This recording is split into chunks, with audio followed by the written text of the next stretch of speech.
Author, columnist, managing editor of LibertyNation.com, podcast host and conservative policy advocate. We dismiss history at our peril. Liberty Nation Radio with Mark Angelides. The speed with which the Biden administration sought to dispel any last vestige of President Donald Trump has unsurprisingly backfired. Whether it was doing the Afghan withdrawal his own way, building back better, or dealing with the southern border, the disasters just keep piling up for a president who may have become too toxic for the 2022 midterms. With pressure mounting, can Joe Biden save his party, his presidency, and by no means least the country, before he becomes overwhelmed with political trauma? Welcome to Liberty Nation Radio, heard coast to coast on the Radio America network. I'm your host, Mark Angelides. On today's show, we'll be figuring out why no heads have rolled over the Afghanistan withdrawal and why Joe Biden fails Economics 101. We'll also be examining the disaster down south and seeing whether it's high noon for the Supreme Court.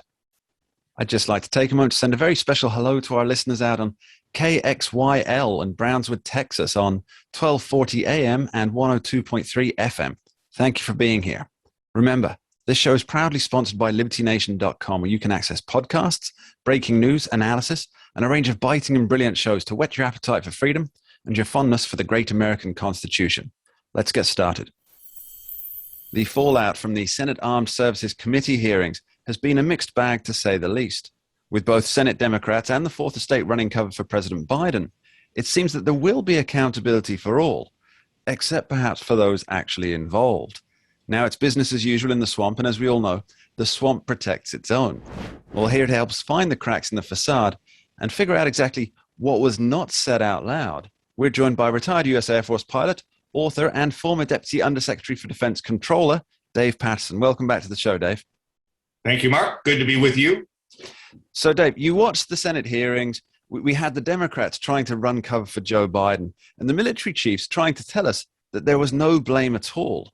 What's your analysis? Well, I think that it kind of falls into roughly four categories. First of all, Senator Reid, the chairman of the Senate Armed Services Committee now, kind of set the stage when he explained that most everything that has followed from the flawed Doha agreement that was signed back in February of 2020. So let's just keep score. Let's just keep score on this. That's one blaming for Trump, right? That's one blaming for Trump. Exactly right. But it doesn't stand much scrutiny because the Biden administration has not hesitated to repudiate any of the other things that Trump put into being. And so consequently, why should they fall on their sword on this one? Well, it's because it's easy to blame the former president. And so they do. I think from a larger perspective, something that I refer to as the eaches has been significant in the fiasco that has been this withdrawal and evacuation. And what I mean is that with each small decision the Biden administration made, they foreclosed other options, both by their own choice and by virtue of the decision. For example, when Biden established the date certain for the withdrawal, originally 9/11, but politically that was too obvious, and revised it to 31 August. That drove the scramble to get out of Afghanistan by that date. It could have been any other date, but 31 August foreclosed a number of options for them. Also, when they withdrew the close air support from the Afghan security forces, that left the Afghans without the capability to engage the Taliban as they had been for the last 20 years. It seems that the Biden administration is incapable of playing the Monty Hall game.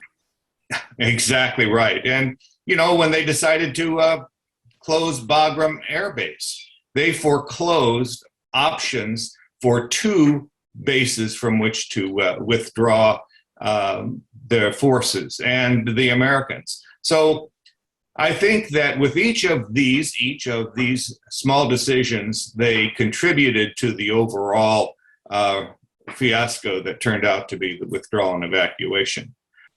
Presumably one of these small decisions also involved the amount of troops to be left there. And one of the most notable points from the hearings was that either the attendees were lying or the president was regarding recommendations to keep more troops on the ground or for how many troops to keep on the ground during the withdrawal.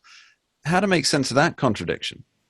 Well, I think that when you listen to President Biden, for the most part, he will always say that he listened to his generals and he got advice from all of them, and is not always as forthcoming in saying, I took that advice, because obviously he did not. And for all of the former president's failings, one of the things I think that you can say is that when the military gave him options, he chose one. And then that became the policy. But when they became vehement about a choice, he generally followed their advice. And but this president doesn't do that.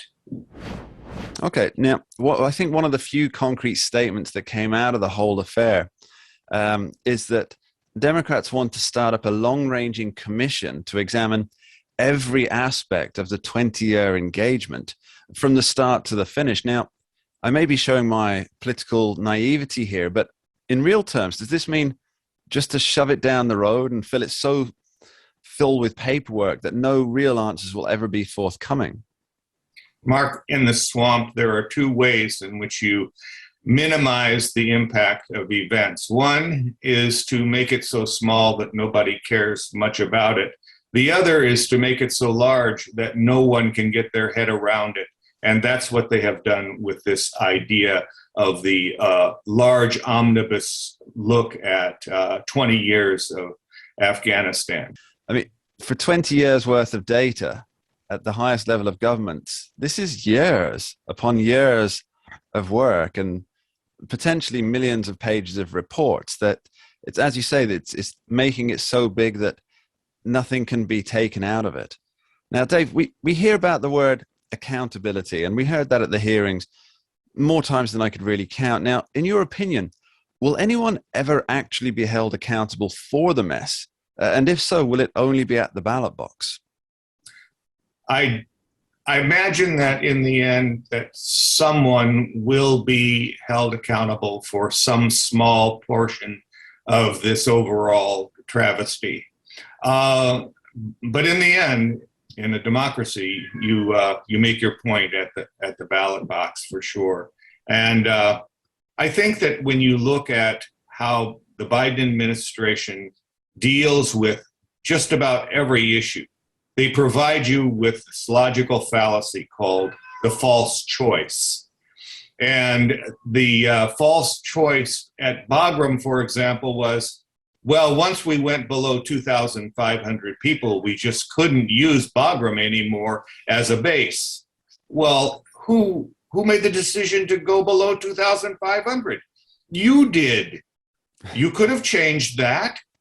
And so whenever you hear Biden say, well, if we didn't get out of Afghanistan when we did on the 31st of August, we would have been there for 20 years. Really? I don't think so.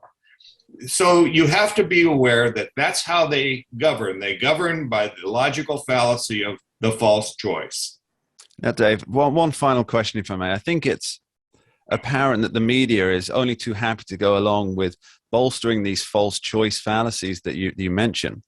Now, when the Fourth Estate refuses to hold feet to the fire, as is their purpose, what alternatives are left? How can folks sift the fact from the fiction? Well, unfortunately, in the United States, we're experiencing a phenomenon where our Fourth Estate has become a fifth column.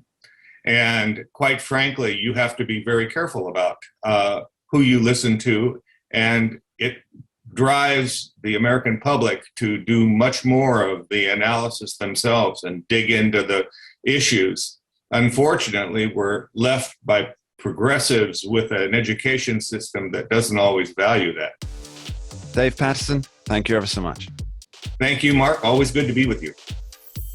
Now, don't go anywhere. Later in the show, we'll be talking about the perils facing the Supreme Court this term on our Talking Liberty segment. But before that, after this short break, we'll be back with Andrew Moran to figure out who holds the blame for Joe Biden's economic illiteracy. We dismiss history at our peril. Liberty Nation Radio with Mark Angelides. In this topsy-turvy world, it seems that spending a few $1 trillion here and there apparently costs nothing whatsoever. Zero, at least according to President Joe Biden. Top this off with a spirited defense from White House Press Secretary Jen Psaki. And what we have is a recipe for debt. Just how can the administration claim that borrowing money and spending it cost the taxpayer nothing at all? Well, to help us answer that paradox, we're joined by author and economics guru, Mr. Andrew Moran. Welcome aboard, Andrew. Thank you for having me. So tell me, Joe Biden tweets that the $3.5 trillion human infrastructure plan will cost precisely $0. Have I gone mad, or is he right? It's complete poppycock. I mean, it's just complete nonsense. And obviously, he didn't write that tweet. Someone of his communications said it, but then he said it in a speech to the White House. So obviously, he has no clue what he's talking about. But let's dissect this for a second. Let's say he's right. Let's say that he's going to get all the money he wants when it comes to the $3.5 trillion. He's going to raise all this revenue from all these different streams. That's still taxing the public. That's still charging the public for all these supposed public goods. So it's not free. It's not him just giving all this wealth away. It's confiscating wealth from the public. Now, will he get $3.5 trillion? Probably not. From the estimates I've seen, both from the left and the right think tanks, the most conservative one I saw is that he's going to get $2.3 trillion, not the $3.5 trillion. So obviously there's going to be a massive deficit occurring with that spending bill. And the Congressional Budget Office, they already say that the infrastructure bill is going to add $300 billion to the deficit. So all these spending plans he has, it's not going to be paid for. It's all going to cost taxpayers money and add to the growing debt. Well, let's speak about those taxpayers for a moment, because Joe Biden has said that with his tax rises, that it's not going to impact anybody who earns less than $400,000 a year, or no household that earns less than $400,000 a year. So obviously a lot of people are thinking, well, maybe that's them. Maybe they're not going to be impacted by these tax rises. However, White House Press Secretary Jen Psaki was defending the president's position, something that she seems to have to do more and more often nowadays, saying that it was absurd that the wealthy company owners would pass on the cost to consumers. Absurd. Now, am I living in bizarro world? Because I thought passing on costs to consumers was standard practice and has been since time immemorial. Yeah, I mean, when I hear these opinions or these comments, it helps. I can't help but think of Murray Rothbard when he wrote in his book Anatomy of the State. He said that it's no crime to be ignorant of economics, but it's irresponsible to have a loud and vociferous opinion on economic subjects. I mean, this is Econ 101. When you have corporations, they pass the cost on to everything onto consumers. Now, they have to be competitive, of course, but when it comes to corporate tax rates, labor costs, raw material prices, everything gets passed on to the consumers. Just this week, Nike, Costco, they said that with the congestion going on the shipments and rising inflation prices, their customers are going to pay more for their goods. So this is just basic economics. What's going on at the White House? I mean, did Paul Krugman join the White House economic team or something? Now, I do hate to continue with this litany of apparent economic errors, but what's the latest word on inflation from the Fed? And how could the White House have not seen this coming? Yeah, this is perhaps my favorite economic story of 2021, because at the start of the year, everyone from saying there's not going to be any inflation. What are you talking about? You have no clue. You're just one of those crazy Austrian crackpots. And now it's saying, oh yeah, inflation's here. It's hot. It's going to stay here for longer. But don't worry, one day it will be transitory. So Fed Chair Jerome Powell, he spoke at the Senate Banking Committee on September 28th, and he was talking about, yeah, well, inflation is hot. It's going to be here longer. It's longer than we anticipated. How they got it wrong, I don't know how they could possibly see it. Liberty Nation's been writing about this since the early days of the pandemic when they passed that CARES Act, how all this new money would funnel into the economy and create massive price inflation. And then, of course, you have the economy reopening, so everyone's demanding everything at the same time. That was seen a long time ago. So I don't know if it's ignorance or ineptitude, whatever it is, but they really dropped the ball on this one. Give me your analysis here, Andrew, please. How is it that we seem to be sinking into fiscal disaster, the economic iceberg dead ahead, and the captain of the Titanic, he just can't seem to steer away? Now, if I were a conspiracist, I'd have to conclude that this debacle, this financial economic debacle, was somewhat intentional. or they're incompetent. How do you see it? Intent or incompetence? I think it's a bit of both. America's finances have been on the downward since the Reagan years, or perhaps even one Jimmy Carter. The government spends more than it takes in. It may generate massive amounts of revenue, which it does, but it has a massive spending problem because politicians, they've mastered the art of kicking the can down the road. Every time they spend, they're thinking to the next election cycle. They don't want to make the tough choices. They don't want to make any sacrifices because they're afraid they're going to lose a certain percentage of the voting public, and their only solution to everything is to just to tax more. And of course, that's not a long-term sustainable path to take. I mean, you could tax Jeff Bezos, Bill Gates, Jim Rogers 100%. But that's only keep the walls of Congress, or the lights of Congress on for, I think, 6 months, and then you take all their money, and then what? There's nothing else what else are you gonna take from? The middle class is already being squeezed. The low income, they don't pay much taxes, so you have to take from them, and then of course you have the most hideous tax of all, the inflation, because every new spending that a politician approved, that's going to be an inflation tax in future because they have no way to pay for it. Everything is deficit financed. Everything is done either by taxing, borrowing, or printing, and that's the moniker now of Washington. Now, final question for you, Andrew, and I can't let you go without discussing toilet paper. Now, that's my specialty. It really is. Will Americans be forced to invest in bidets in the very near future, or is it all just scaremongering prompted by panic buying? Yeah, it's those bidet special interest groups. They lobby in Washington. It's been all these big bidet. But I was writing about this the other day, talking about there's a lot of the big I think it was Costco. They're talking about they're already limiting toilet paper sales. It was given the impression that the consumer marketplace, they're bracing for shortages, but there are other shortages too. They're warning about paper towel shortages. Nike's warning about apparel shortages. So it was all adding up. Will it be a Mad Max situation as it was in March 2020? I don't know.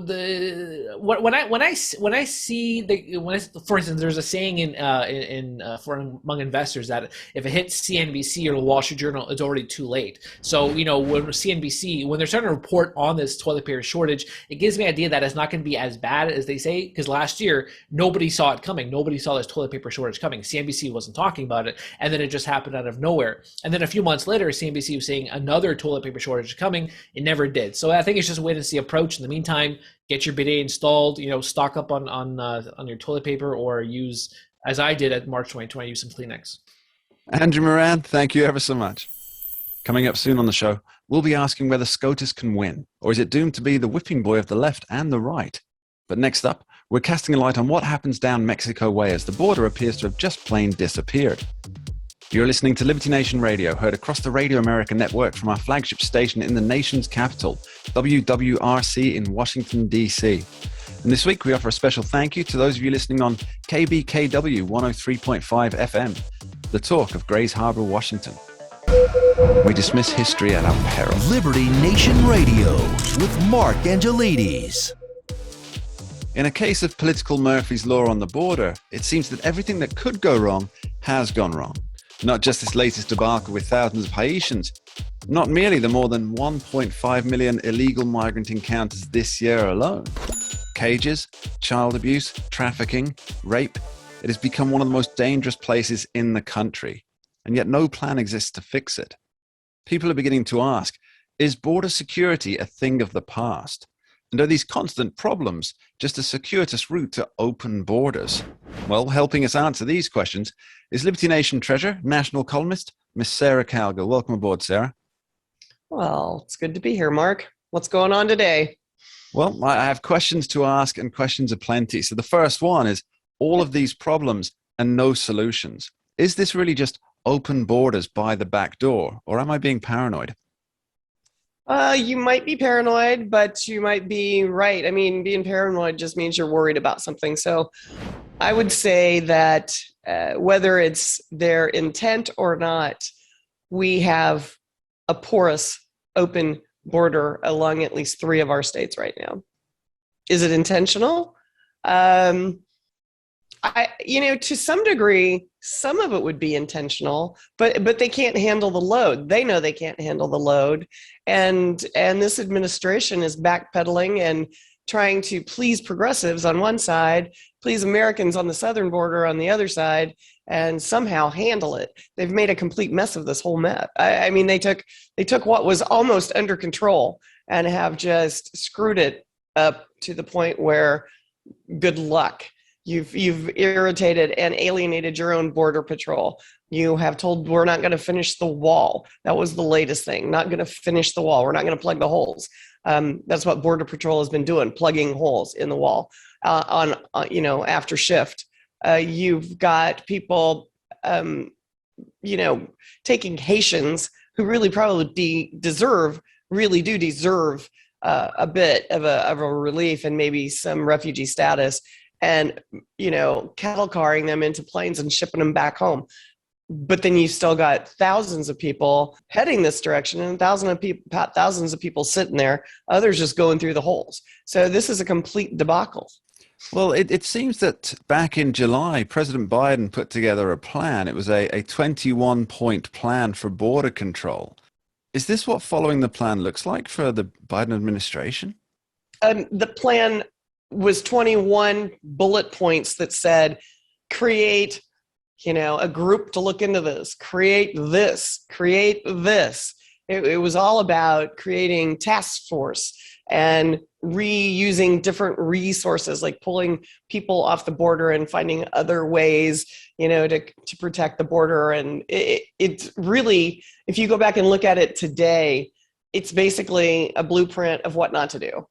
It's exactly what they haven't done. It certainly seems to smack of naivety looking back on what they really have failed to do here. And it just seems to be getting worse. I mean, at the moment, you've got a number of Border Patrol agents who are facing permanent suspension, unpaid suspension, because perhaps they don't want to or can't take the COVID vaccine as required by Joe Biden's mandate. So we're actually in the process of, along with hospitals in New York State, cutting back on the very people that are needed. What's going on with this? You're looking at a group of people who have put their lives on the line for years and years and years in law enforcement. That's a tough job to have. If you look at the numbers, it's about 200 to 300 people trying to cross the border for each Border Patrol agent. That's a horrible, horrible upside down number. So number one, they're overworked. They're underpaid. They're extremely underappreciated by this administration, who has promised to make them pay for the bad optics of one photograph. And basically the agents are saying this administration has declared war on us. And so they're stepping up. They're mad. And this isn't going to help things if they all just say, well, we got the green flu, we're leaving. And, the more that this administration tries to put their campaign promises into play to please a handful of progressives and a whole bunch of, Democrats that have made this their issue. When President Trump was in office, it was all about kids in cages. It was all about these horrible things that were going on. Multiply that by about 300, and that's what you've got going on now. It's beyond ridiculous, and I'm not sure they can rein. I don't think they can rein any of this in. I think it's just going to overrun.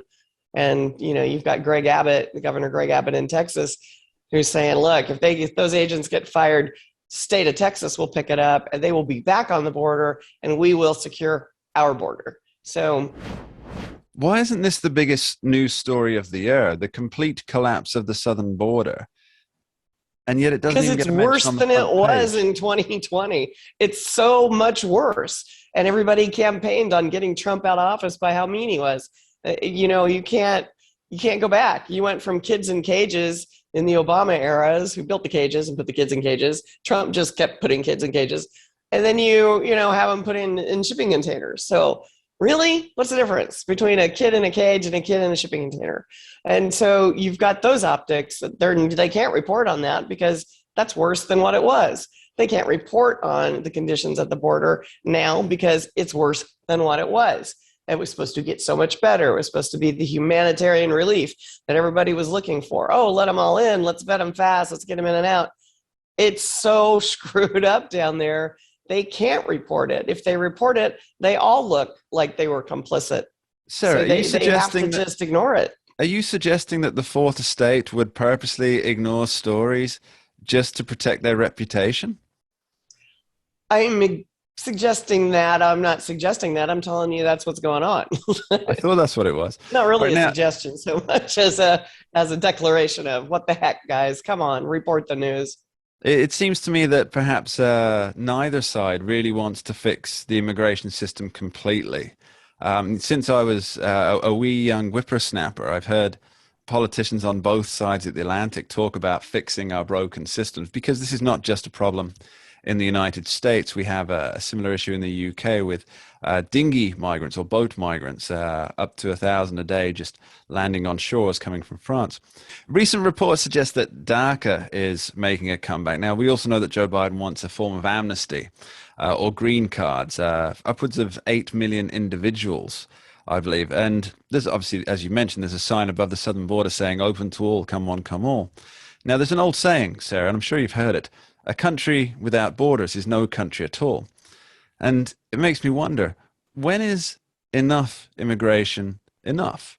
How many people does the administration think that America can comfortably sustain and want to take in on a yearly basis or over a 10-year period? Well, I think this administration, if they can let as many people in as they can, as long as they are Central and Southern Americans versus Haitians or Cubans, they will get them in, give them a card, and let them vote. That's their goal. But they know that you can't sustain this amount of people coming through. You can't have 200,000 people coming through a month, and that's just the ones we know about.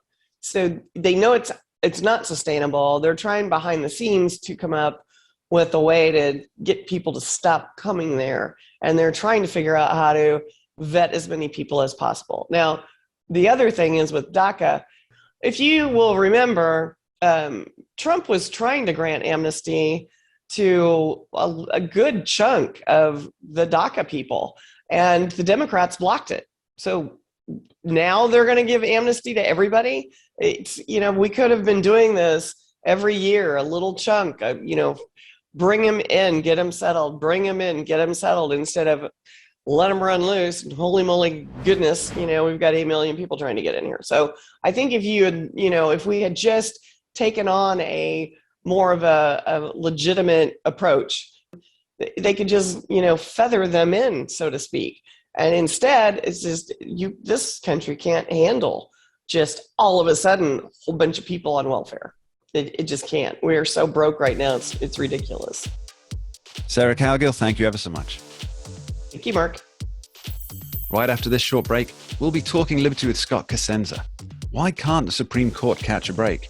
And what are the big cases on the docket? Don't go anywhere. We'll be right back with Liberty Nation here on the Radio America Network. We dismiss history at our peril. Liberty Nation Radio with Mark Angelides. SCOTUS is back. A new session set to get underway, but this time it feels a little bit different. In recent history, there's not been such vitriol reserved for the courts. The Democrats want it expanded, the media call it out on almost every decision. And based on the various narratives and spin, the American public are beginning to wonder if it's fit for purpose. So extensive are these attacks against the highest of high courts that a number of justices have taken to defending themselves in public. Is this normal? Is it damaging? And what does the Supreme Court have for us this coming session? Well, to talk liberty, we're here with the host of the Uprising podcast, constitutional attorney and author, Mr. Scott D. Cosenza. Welcome aboard, Scott. Hi, Mark. So, Scott, we've had Clarence Thomas speaking in public about his decisions and how he makes them. Amy Coney Barrett felt the need to do the same. Now, is this normal behavior for justices? The media suggests that it isn't, but I'm not so sure. Well, justices are frequently quoted for remarks that they give. They don't remark as much as, a pundit on TV or the internet might, but they do live lives off the bench in the legal world. So these typically include in the springtime, you'll hear justices comment as they give commencement addresses, for instance, and throughout the year, they may go to legal conferences when they're not actively seated and hearing cases. And so this was a Notre Dame University event, I believe, and that's what where both justices spoke. And I don't think that Thomas spoke out of turn or in any way that was somehow unique or earth shattering. I mean, it is news when they address their own decision making, certainly, but it wasn't earth shattering what he said. I want to run an analysis past you here, Scott, and give me your professional opinion on it. If the justices deliver for conservatives in their decisions, the left will insist that something has to change. If they don't, the right will say something has to change. Either way, is SCOTUS in trouble? Is it high noon at the Supreme Court? Well, I think it's only in trouble, Mark, if the calls are taken seriously rather than the attempt at either gaining votes or just political power or fundraising, which I think most of them are. There's certainly some genuine calls for change or reform on both sides of the aisle, but a lot of what you see is just making hay for the sake of it, I think. And so, yes, the Supreme Court doesn't have, with the exception of some U.S. Marshals, I guess, maybe, it doesn't really have any way to enforce its will, except for through the other branches and through the body of Americans who respect those decisions, even if we disagree with them. And to the extent that that erodes significantly, well, then you're headed down the path of trouble. Absolutely. By trouble, do you mean court packing or appointments? All manner of mischief might befall the court if we see, approval and trust dip massively. There was a Gallup poll released recently that showed that the trust in the court is at its lowest point. Now, it's not like it dipped 100 points, but it did dip a significant number of percentage points for people who think that the court is apolitical and kind of respect their judgments. So now 40%, sometimes the lead is buried. 40% of Americans basically think the court does a good job. And then it's the other 60. Some of those folks think it's too liberal. Some think it's too conservative on both sides of the aisle. Okay, so let's talk about this upcoming term. The format, it's a little bit different this time, right? And I believe that means that one of the results of this different format is that we're likely to hear a little bit more from Justice Clarence Thomas. Well, not necessarily more than we have in the past year, but more than we have in the courtroom. So when the COVID pandemic hit, the Supreme Court went to an all virtual environment where the litigators and also the justices were not in the courtroom and participating basically via like a Zoom call. And Mark, before the pandemic, and I don't know when this system went into effect, but it was certainly before I went into law school or probably was even born. And that was that while the advocates for either side of the case get a prescribed amount of minutes in order to discuss their arguments, justices can jump in at any time, and they often do, and they interrupt the litigants and they interrupt each other. Now, it's not a sort of free-for-all. It's with a design to getting towards exposure of certain legal points and arguments during the oral argument. Well, that went away during the pandemic. When the pandemic came in, the Supreme Court went to an all-virtual environment on Zoom. And what happened was they would go through each justice, basically in order of seniority, to find out if they had any questions. And during that Zoom break in the tradition, that's when Justice Thomas came to life. Now, for those who don't know, it's not just that Justice Thomas is quiet during oral arguments. He went over 10 years, Mark, without asking a single question during oral arguments. So the man has a great capacity to remain silent during oral argument. But for those of us, and I count myself one, who are most appreciative of his mind and reasoning on the court, we certainly like it when he weighs in at oral argument. And we think we're going to see more of it as we go forward, because now they're going to do a hybrid where they have the usual free-for-all kind of jump-in thing like they used to do. And then after that, they're going to do a by seniority run-through. And it seems like we will see more Thomas in this, but we'll have to wait and see as the cases are argued. So is this new format, is it going to benefit or hinder the cut and thrust that we expect in a lively courtroom, especially on such major constitutional issues, and also in helping the public understand the decision-making process, like how the justices arrive at their decisions? Well, for the last part of your question, I have no idea about the how. I would suggest that people read the opinions themselves. Now, they're somewhat difficult to get through on occasion, but that's the best reasoning or laying out of the reasoning as to how the justices arrived, at least that they're telling us. Now, there are cynics on both sides who say, oh, no, that's not true. You just want to ban abortion or cut something or enact some other thing. And so, but that is our best information from the justices themselves about what led them to their decisions. As far as the back and forth kind of thing and whether we'll aid that, we're just going to have to wait and see, I think. I certainly am hopeful that we're going to hear more from Justice Thomas, and I think that it's different if you have to take the impetus to interrupt somebody to ask a question rather than somebody calling on you to say, do you have any questions, which is the new format. So it stands to reason that we will hear more from him and perhaps other justices. Now, the two biggest cases that are coming up before the court must be the abortion case and the Second Amendment case. Now, with these two in particular, whichever way the majority rules, is the reputation of the Supreme Court going to lose?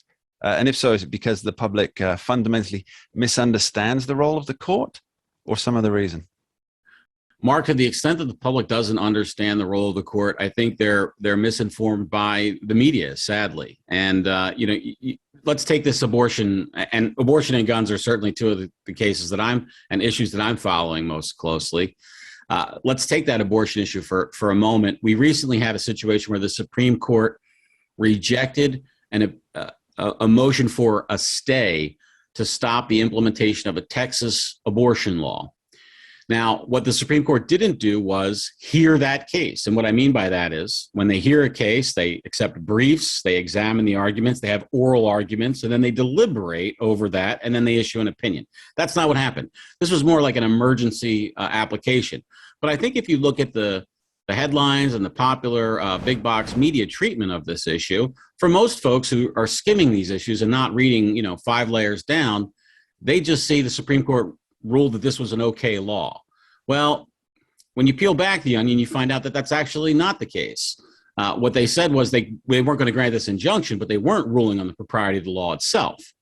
And so we just have ourselves to blame, sadly, in the media for this kind of thing, which is why one of the reasons why we started LibertyNation.com, Mark. Scott DeCosenza, thank you ever so much. Cheers. And that's all we have time for this week on Liberty Nation Radio here on the Radio American Network. I want to thank our guests, Dave Patterson, Andrew Moran, Sarah Cowgill, and of course, Talking Liberty's Scott Cosenza. But as always, you, the listener, deserve the most thanks of all for being here and making it all worthwhile. A final thought to leave you with. There's a problem-solving principle often attributed to Franciscan friar and philosopher William of Ockham. It goes, entities should not be multiplied beyond necessity. Or as more commonly phrased, the simplest solution is usually the most likely. When we consider the myriad debacles that are putting all Americans under such monumental pressure, it's a tough call between, is this happening on purpose as part of a grander scheme orchestrated by a shadowy deep state? Or is the administration merely incompetent and weak? Perhaps it's time to apply the lessons of Occam's razor. But in the end, that might be an even more terrifying prospect. Until next time, thanks for listening. We dismiss history at our peril. Liberty Nation Radio with Mark Angelides. Who are we? We are Americans that believe in liberty. We are a project of the nonprofit One Generation Away. We are patriots who apply the founding principles to the issues of today. And they keep moving the goalposts on us. We are educators and commentators who love America and the Constitution. Who are we? We are Liberty Nation.